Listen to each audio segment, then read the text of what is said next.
కేంద్ర ప్రభుత్వం సహాయం చేసినా చేయకపోయినా నేను అమరావతి నిర్మిస్తానంటే ఆ కళ్ళబొల్లి మాటలు నమ్మిన చాలా మంది ప్రజలు అతనికి ఓటేసి గెలిపించిన మరుక్షణం ఏదో అంటారు కదా, రెండో సైడ్ ఉంటుందని చెప్పి రాక్షసుడు రెండో వైపు చూపిస్తాడు అన్నట్టుగా ఆ రోజు అది రెండో వైపు చూపించి 2019 డిసెంబర్ 18వ తారీఖు అతను చేసిన ప్రకటన అధ్యక్ష ఒక్కసారిగా రాష్ట్ర ప్రజలతో పాటు అమరావతి రైతులు కూడా ఉలిక్కిపడే పరిస్థితి అధ్యక్ష. ఎందుకంటే ఒక రోజు వ్యవసాయం చేసుకుంటేనే కానీ పూట గడవని పరిస్థితిలో ఉన్న ఆ రైతాంగం ఎంతో కష్టపడి నమ్మకంతో ఆ రోజు రాజధానికి ఇస్తే ఈ రోజు రాజధాని ఒకటి కాదు 3 రాజధానులు అని చెప్పి దీన్ని నిర్వీర్యం చేసే పరిస్థితి వస్తే ఆ రోజు రాత్రి నుంచి కూడా మొదలుపెట్టిన పోరాటం అధ్యక్ష సుమారుగా 1631 రోజులు సాగిందంటే స్వతంత్ర ఉద్యమం తర్వాత ఇంత పెద్ద ఉద్యమం జరిగింది కేవలం అమరావతి ఉద్యమం ఒకటే అధ్యక్ష. అది కూడా అధ్యక్ష మహిళల చేత నిర్వహించబడిన అంతమంది వేలాది మంది మహిళలు 1631 రోజులు కూడా రోడ్ల మీదకి వచ్చి ఆ ఉద్యమంలో పాల్గొన్న మహిళలను చూస్తే అధ్యక్ష నిజంగా కడుపు తరుక్కుపోద్ది అధ్యక్ష. చంటి బిడ్డను ఎత్తుకుని ఒక ఆమె వచ్చింది, కడుపుతో గర్భిణిగా ఒక 9 నెలల గర్భిణిగా వచ్చి ఒక ఆమె వచ్చి ఉద్యమంలో కూర్చుంది, చంటి బిడ్డను ఎత్తుకుని బాలింతరాలు వచ్చి ఒక ఉద్యమంలో కూర్చుంది, ఆఖరికి ఒక ముసలి అవ్వ మోకాలు నొప్పులున్నా ఎటువంటి ఆరోగ్య సమస్యలున్నా ఈ బిడ్డల భవిష్యత్తు గురించి నేను ఉద్యమం చేస్తానని చెప్పి ఉద్యమంలో కూర్చుంది. అదేవిధంగా అధ్యక్ష చాలా మంది గృహిణులు ఇంట్లో పిల్లల్ని భర్తని వదిలిపెట్టి రోడ్ల మీదకి వచ్చి 1631 రోజులు మా బిడ్డల భవిష్యత్తు గురించి ఈ దేశ భవిష్యత్తు గురించి మేము పోరాటం చేస్తున్నామని 1631 రోజులు చేశారంటే దాని ఫలితం అధ్యక్ష ఈ రోజు మనం పెట్టుకోబోయే తీర్మానం అని చెప్పి నేను చెప్తున్నాను అధ్యక్ష. ఎందుకంటే అధ్యక్ష నిజంగా చెప్పాలంటే అమరావతి ఈ రోజు మనం సాధించుకోగలిగాము, దీనికి చట్టబద్ధత కల్పించుకుంటున్నాము అంటే ఆ మహిళలు చేసిన త్యాగం ఆ మహిళలు చేసిన పోరాటం కింద మనం డెఫినెట్ గా చూసుకోవాలి అధ్యక్ష. ఆ మహిళలు పోరాటం చేస్తారు అధ్యక్ష. నిజంగా ఒక్కొక్కసారి చాలా బాధ అనిపిస్తుంది. ఆ సందర్భంలో నేను కూడా ఆ మహిళ రాజధాని రైతులు చేస్తున్న ఉద్యమంలో ఒక మహిళా తెలుగుదేశం పార్టీ మహిళా అధ్యక్షురాలిగా నేను కూడా పాల్పంచుకున్న సందర్భాలు ఉన్నాయి అధ్యక్ష.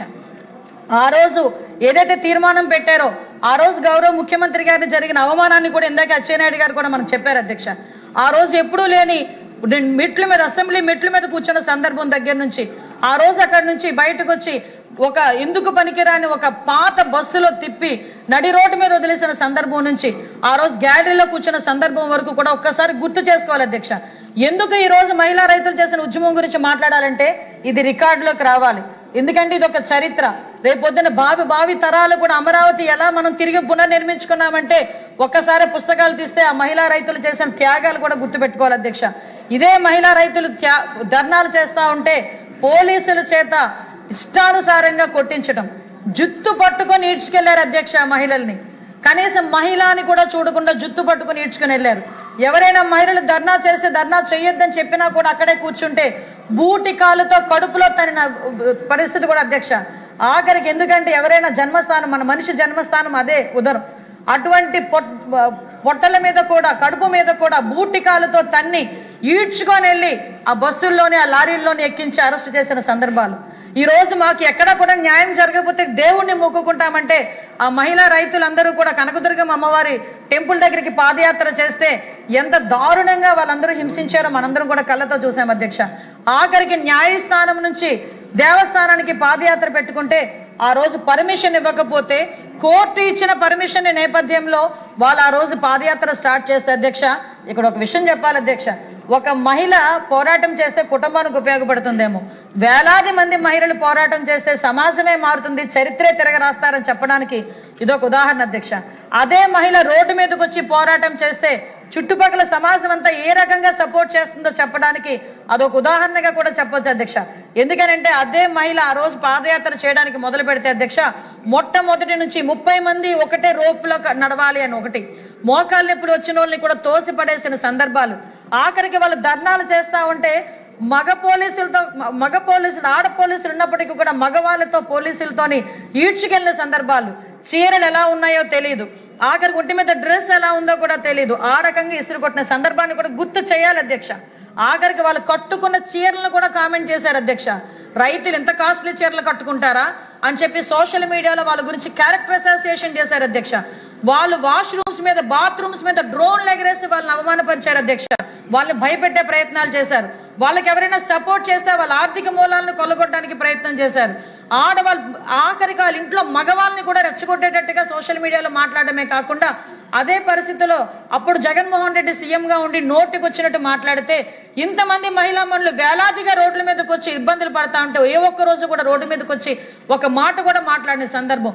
ఇదే పాదయాత్రలో అధ్యక్ష భోజనాలు వండుకొని టెంట్ వేసుకుని ఆ భోజనాలు చేస్తామనే టైంకి భోజనాలు పడేసి కిందన టెంటలు ఎరగొట్టేస్తే నేల తల్లిని నమ్ముకున్న రైతు అధ్యక్ష, మట్టిలో పెరిగిన రైతు అధ్యక్ష, నేల మీద కూర్చొని కట్టిగా నేల మీద భోజనం చేసిన సందర్భాన్ని కూడా ఇక్కడ ఉన్న వాళ్ళందరూ కూడా మనం గుర్తు చేసుకోవాలి. జనాలకి కూడా గుర్తు చేయాలి అధ్యక్ష, ప్రజలకి కూడా గుర్తు చేయాలి. ఈ రోజు మనందరం కూడా చాలా హ్యాపీగా ఉన్నాం.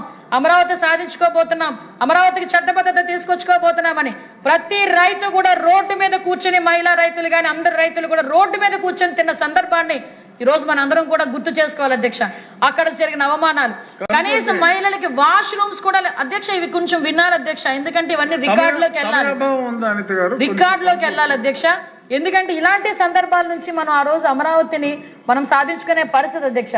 అక్కడి నుంచి తిరిగి ఈ రోజు నేను ఉత్తరాంధ్రకు సంబంధించిన వ్యక్తినే, ముఖ్యంగా విశాఖపట్నంలో ఉండే వ్యక్తినే.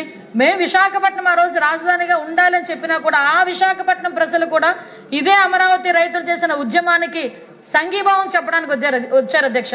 ఎంతో మంది బయటకు వచ్చి వాళ్ళకి కలిగినది వాళ్ళకి ఉదారంగా వాళ్ళకి ఇచ్చి ఫండ్ కరెక్ట్ చేసిన సందర్భాన్ని కూడా గుర్తు చేయాలి. ఈ సందర్భంలో నేను కూడా ఒకటి గుర్తు చేయాలి అధ్యక్ష. నారా భువనేశ్వరి గారు అమ్మ మన సాధర్మచారిని, మన సీఎం గారి సాధర్మచారిని ఆ రోజు అమరావతి రైతుల ఉద్యమానికి తన బంగారు గాజులను కూడా ఆ రోజు విరాళంగా ఇచ్చిన సందర్భాన్ని కూడా ఈ రోజు మనం గుర్తు చేసుకోవాలి అధ్యక్ష. ఇలాంటి అనేక సంఘటనలు ఈ రోజు మనం చేయడమే కాదు అధ్యక్ష. ఆ రోజు అమరావతి అన్నారు కాదు, ఇది దళిత బడుగు బలహీన వర్గాలకు సంబంధించిన రాజధాని అని మనం చెప్పుకున్నాం. ఈ రోజు ఈ రాజధానికి కనుక చట్టబద్ధత కలిగితే అధ్యక్ష, రేపు పొద్దున్న అంటే ఒక పరిశ్రమలు వస్తాయి, ఒక ఉద్యోగ అవకాశాలు వస్తాయి, పెట్టుబడులు వస్తాయి. ఎవరు కూడా వాళ్ళు చేసిన త్యాగాన్ని తిరిగి వాళ్ళ నేలపాలు చేయాల్సిన, బూడిద పాలు చేయాల్సిన పరిస్థితి రాదు అనే ఒక మంచి ఉద్దేశంతో ఈ రోజు ఈ కార్యక్రమాన్ని చేపట్టడం అధ్యక్ష. ఇటువంటి మహిళా రైతులు చేసిన త్యాగాలు మనందరం కూడా గుర్తుపెట్టుకోవాలి. ఈ మహిళా రైతులు చేసిన ఉద్యమాలను మనందరం కూడా గుర్తుపెట్టుకోవాలి.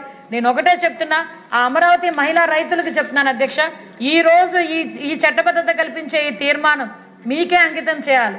ఎందుకంటే ఈ రోజు మహిళా రైతులందరూ కూడా చేసిన పోరాటానికి ఫలితం ఈ రోజు మనందరం కూడా తీసుకుంటున్నాం.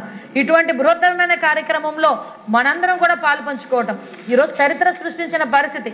ఆ చరిత్రలో మేమందరం కూడా భాగస్వాములు అవ్వడం, మీ అందరితో పాటు భాగస్వాములు అవ్వడం ఒక అద్భుతంగా మనం భావించుకోవాల్సిన పరిస్థితి ఉంది అధ్యక్ష.